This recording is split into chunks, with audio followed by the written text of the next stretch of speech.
Imagine walking through a dense, fog-laden forest in Illinois, the air thick with the scent of damp earth and centuries of forgotten history. Beneath your feet lies a secret city, one of the largest urban centers in the world during its time, thriving long before the first European ships ever touched the eastern shores of North America. Its earthen mounds tower over the landscape, silent witnesses to a civilization that rivals the sophistication of ancient Rome and the Aztecs. This is the story of Cahokia, the forgotten metropolis of North America. Long before St. Louis became a bustling hub on the Mississippi, long before European explorers charted the Mississippi River with ink-stained maps, a city unlike any other in the Americas rose on the fertile floodplains just east of the river. Archaeologists today estimate that at its peak, around 1050 to 1200 CE, Cahokia was home to anywhere from 10,000 to 20,000 people, making it larger than London or Paris at the same time. Its residents constructed enormous earthen mounds, some reaching heights of over 100 feet, complex plazas, and wooden palisades. The scale of Cahokia's urban planning astonishes historians even now. The city wasn't just a random cluster of dwellings, it was carefully designed with cosmology and social hierarchy in mind. Monk's Mound, the largest of the 120 mounds identified at Cahokia, dominated the skyline. Its four-tiered platform was an architectural marvel, built entirely by human hands using baskets of earth hauled over miles. At the top likely sat the ruler, or a priest-king, who governed the city not merely through force, but through spiritual authority, maintaining an intricate system of religion, ritual, and trade. Cahokia was not isolated. Trade networks spanned hundreds of miles, connecting the city to the Great Lakes, the Gulf of Mexico, and the Appalachian Mountains. Exotic goods such as marine shell ornaments from the Gulf, copper from the Great Lakes region, and mica from the Appalachians have been uncovered at Cahokia, testifying to a civilization with far-reaching influence and ambition. For the average Cahokian, life was both demanding and deeply ritualized. Agricultural innovation allowed the city to sustain its massive population. Corn, beans, and squash were cultivated on extensive fields using sophisticated techniques that maximized yield. Archaeological digs reveal wooden farming tools and evidence of soil management practices that ensured the city could feed tens of thousands, even in less than ideal years. Housing structures were primarily wooden frames covered with woven mats or bark. Evidence suggests communal living arrangements, with multiple families often sharing compounds. Social stratification was evident. The elite lived atop the mounds, closer to the spiritual center of the city, while the laborers and farmers lived on the periphery.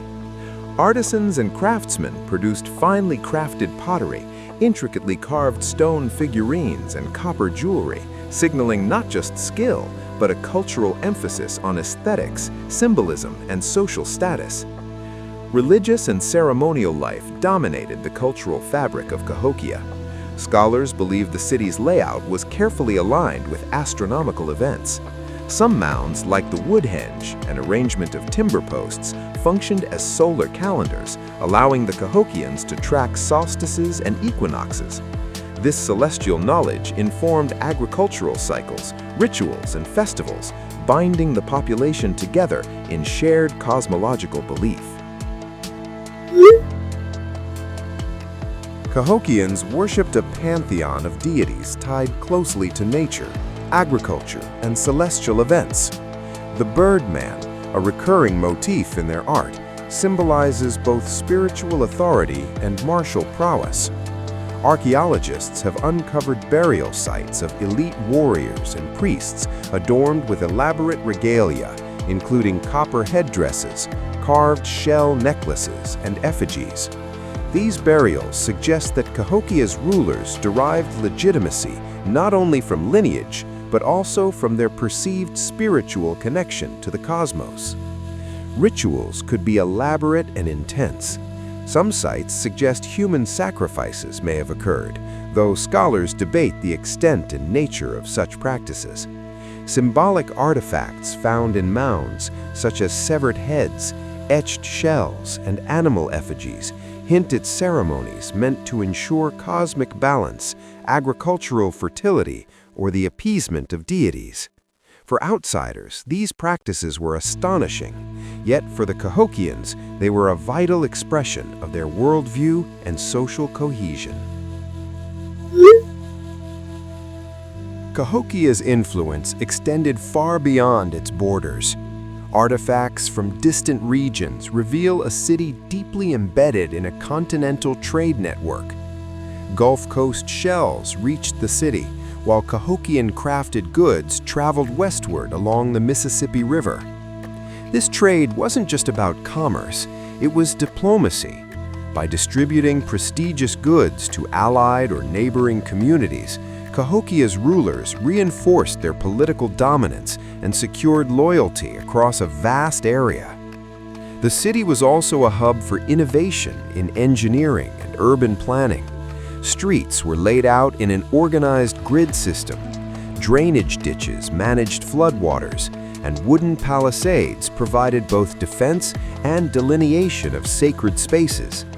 Such urban sophistication challenges the Eurocentric notion that complex city planning in the Americas only emerged after European colonization. By the 13th century, Cahokia began to decline. Scholars have long debated the reasons.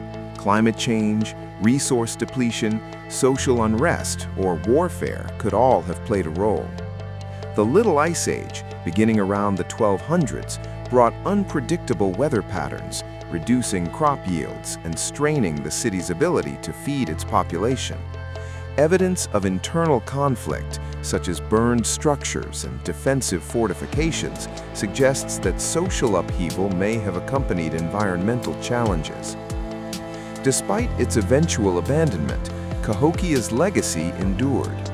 The city's descendants spread across the Mississippi Valley, influencing other mound-building cultures.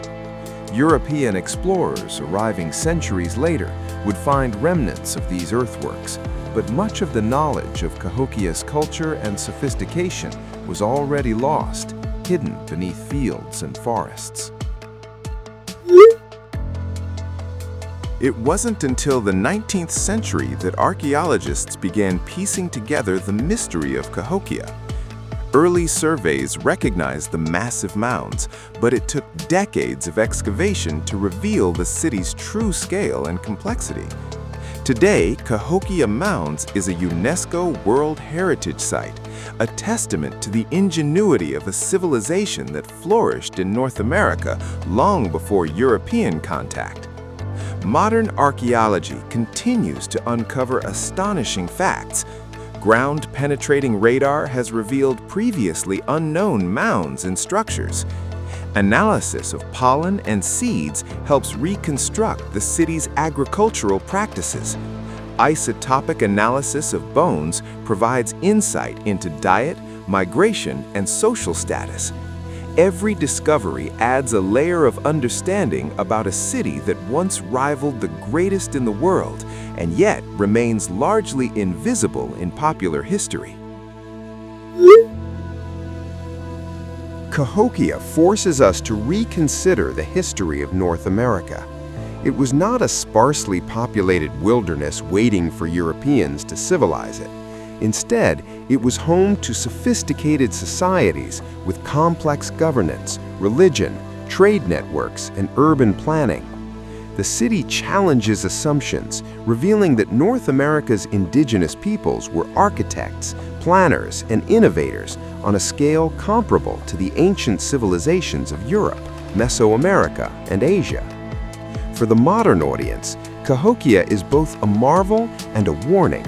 It illustrates the heights human societies can achieve with cooperation, ingenuity and spiritual cohesion. But it also reminds us of fragility. The factors that led to its decline echo through history: environmental shifts, overexploitation of resources, and social tension. Understanding Cahokia is not just about marveling at the past, it's about learning lessons for sustainable and resilient societies today. As you stand on the fields of southern Illinois, imagining the once thriving streets of Cahokia, the vast plazas and the towering mounds, you are not just looking at dirt and grass, you are peering into a lost world. The ghosts of a civilization that could have rivaled Rome and Tenochtitlan whisper through the wind. Cahokia was a city of ingenuity, ambition, and spirituality, a testament to what humanity can build when vision meets determination. And though it was forgotten for centuries, its story is now resurfacing, demanding to be told, studied, and remembered. Cahokia's story is not merely archaeological trivia. It is a reminder that history is far richer, stranger, and more astonishing than we often imagine. Beneath our feet, across the plains of America, lie countless stories waiting to challenge what we thought we knew about our past. And in Cahokia, we find one of the most extraordinary of them all.